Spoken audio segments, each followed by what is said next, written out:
So playoff Lamar Jackson strikes yet again. Two costly turnovers. That first pick was truly inexcusable. Tony Romo really put that pick all on Matt Milano, but really, I put that all on Lamar Jackson. Completely airmailed that.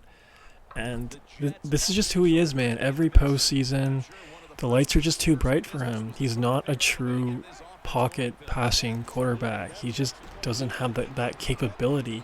And sure, fair play to him on that last drive. Looked pretty good, right? Looked pretty good. But as a game overall, pretty rough stuff. A really costly fumble as well. Post game, Lamar was asked about it and he said, quote, "I'm tired of this crap. The same thing over and over again every year."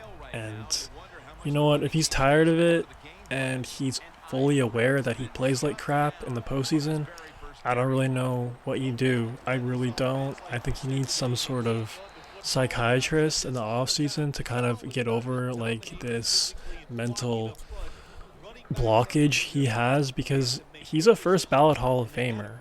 I don't think Lamar Jackson will ever win a Super Bowl, but he's a first ballot Hall of Famer. He is the MVP for a reason, potentially going to win his third MVP for a reason. He's spectacular in the regular season. He truly is. But once it's January, a new season starts. And time again, year after year, throughout his entire NFL career, it's the same thing. Choking, not good enough, not making smart decisions. And it really is what it is. It's the same tune every year for the Ravens fans. And honestly, if I'm a Ravens fan, I don't know. I really don't know how he could defend Lamar Jackson going forward.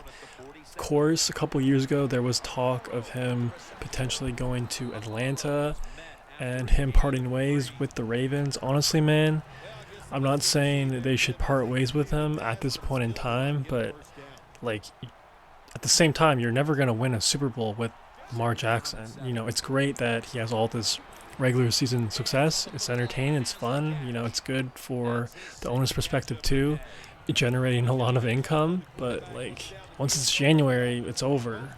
Honestly, like unless Patrick Mahomes, Josh Allen, and Joe Burrow are all out for the season in some weird, wacky year, he will never win a Super Bowl. Like, that's the only way he could ever potentially get to a Super Bowl, if all three of those guys are out for the year. So, Ravens fans, talk to me. What do you think? Are you optimistic for the 2025 year? I really don't know why you would be. Again, like, it's fun, it's great. There's a lot of miserable fan bases out there that, struggle to get to 8 wins and play super boring football. Shout out the Raiders, shout out the Browns. But once it's the postseason, it's dark and it's really depressing, honestly. So let me know if you agree with me. Do you think Lamar Jackson will ever win a Super Bowl? Let me know in the comments below. And he still has a lot of time left in his NFL career, for sure. So that's why I would totally recommend him in the offseason to just find a way to get over the mental blockage and, maybe hit up an excellent quarterback coach as well to make sure that those airmail passes don't happen again in the postseason. So, I don't know, man. Like, sure, if your argument is, oh, he has a lot of time left in his career to win a Super Bowl, blah, blah, blah, blah, blah. Well, guess what? So does Joe Burrow. So does Pat Mahomes. So does Josh Allen. And I feel like every single NFL GM would take all three of those guys over Lamar Jackson. Honestly, it would be really interesting if Lamar Jackson was on the Eagles. I feel like that would be a really different conversation. But I don't know. I just don't see him winning a Super Bowl with the Ravens. Hypothetically, if he was the QB1 for the Eagles, I mean, that's the most talented roster in football right now. You could break it You could really break down that roster position by position, completely loaded. So if you were to insert most quarterbacks on that roster, they have a chance to win a Super Bowl. For example, Jalen Hurts isn't a great quarterback, yet he is close to making his second Super Bowl appearance. And not to say the Ravens roster isn't good, it's really good. You know, all the teams in the divisional round are here for a reason. They're all pretty teams position by position. But yeah, man, going forward for the Ravens, I know Zay Flowers didn't play today. I'm sure that would have helped out a little bit, but I don't know.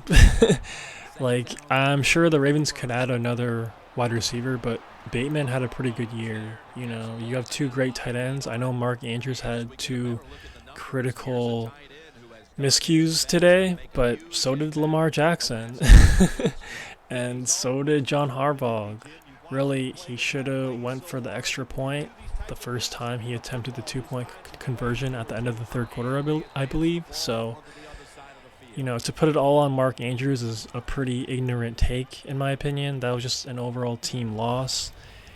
Derrick Henry had a pretty good second half, even though they didn't really use him in the fourth quarter.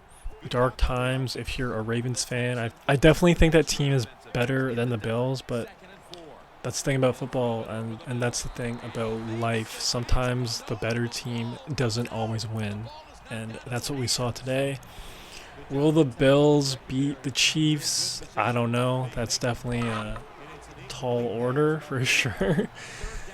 But I just feel like if you really compare the rosters on paper, I really feel like the Ravens were more equipped to beat the Chiefs.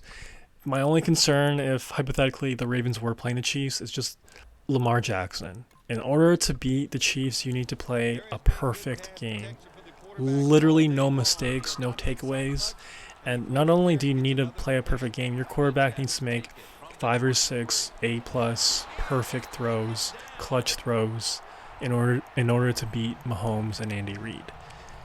Is Lamar Jackson capable of that? No, he's not, because we haven't seen that yet in the postseason for Lamar. So, if I'm a Ravens fan, you know, I would be looking at the quarterback draft classes in the next couple years, and hopefully maybe they could put some guy behind Lamar, and hopefully he hits the red shirt, pull an Aaron Rodgers, pull a Jordan Love, and just wait until Lamar Jackson's deal expires, because I don't know. I feel like that's my only real solution if the Ravens ever want to win a Super Bowl. But dark times for Ravens fans and that entire franchise. Really had a great opportunity to win it this year, and 2 years in a row, they blow it.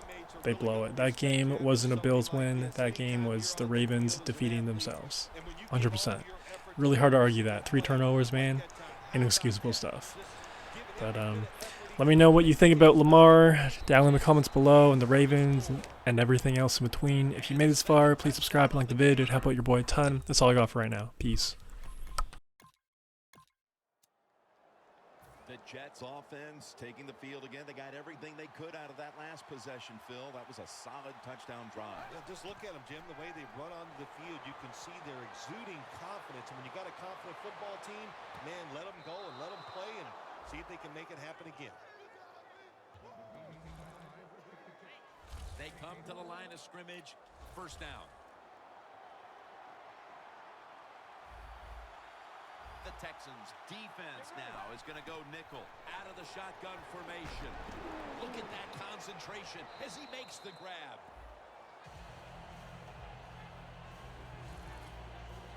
That short pass play picked up 6. It's now 2nd down and 4. From the gun. The grab is made by Ivory and picks up maybe 3 or 4.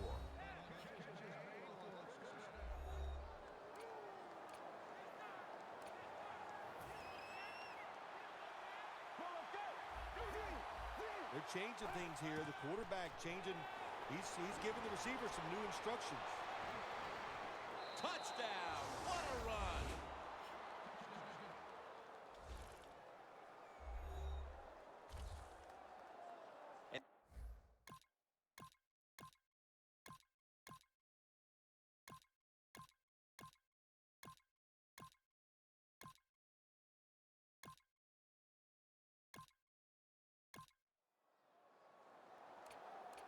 The Jets offense is in rhythm. Coming back out for another drive. The last 2 times they've had it, they found the end zone. Their rhythm, they're making it look easy, Jim. It's like watching you dance. You have such great